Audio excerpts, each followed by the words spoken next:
പരിശുദ്ധ പരമ ദിവ്യകാരുണ്യ എന്നേരവും ആരാധനയും സ്തുതിയും പുകഴ്ചയും ഉണ്ടായിരിക്കട്ടെ.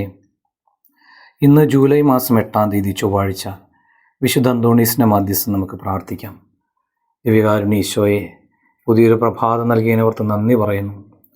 ഇന്നത്തെ ഞങ്ങളെല്ലാ ചിന്തകളെയും, പറയുന്ന വാക്കുകളെയും, ചെയ്യുന്ന ജോലികളെയും, പോകുന്ന സ്ഥലങ്ങളെയും, യാത്ര ചെയ്യുന്ന വാഹനങ്ങളെയും, ഇന്നേ ദിവസം ഞങ്ങൾ കണ്ടുമുട്ടാൻ പോകുന്ന എല്ലാ വ്യക്തികളെയും ദിവ്യകാരുണ്യ സന്നിധിയിലേക്ക് സമർപ്പിച്ച് പ്രാർത്ഥിക്കുന്നു.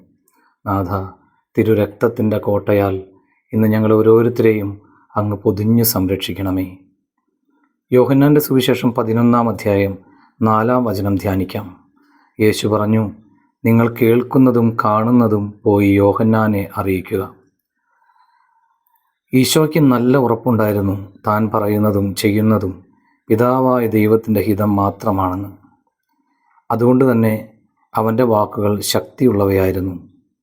നമുക്കും ദൈവപിതാവിൻ്റെ ഹിതം ആരാഞ്ഞ് നമ്മുടെ പ്രവർത്തനങ്ങളെ ക്രമീകരിക്കാൻ പരിശ്രമിക്കാം.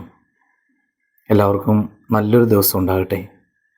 നമ്മുടെ കർത്താവ് ഈശോ മിശിഹായുടെ കൃപയും പിതാവായ ദൈവത്തിൻ്റെ സ്നേഹവും പരിശുദ്ധാത്മാവിൻ്റെ സഹവാസം ഉണ്ടാകട്ടെ. നമുക്ക് പ്രാർത്ഥിക്കാം. കർത്താവേ, ഞങ്ങളുടെ ജീവിതത്തിലെ ഓരോ പ്രവൃത്തിയും അങ്ങേക്ക് പ്രീതികരമായ വിധത്തിൽ ചെയ്യുവാൻ വേണ്ട കൃപ ഞങ്ങൾക്ക് നൽകണമേ. ആമീൻ.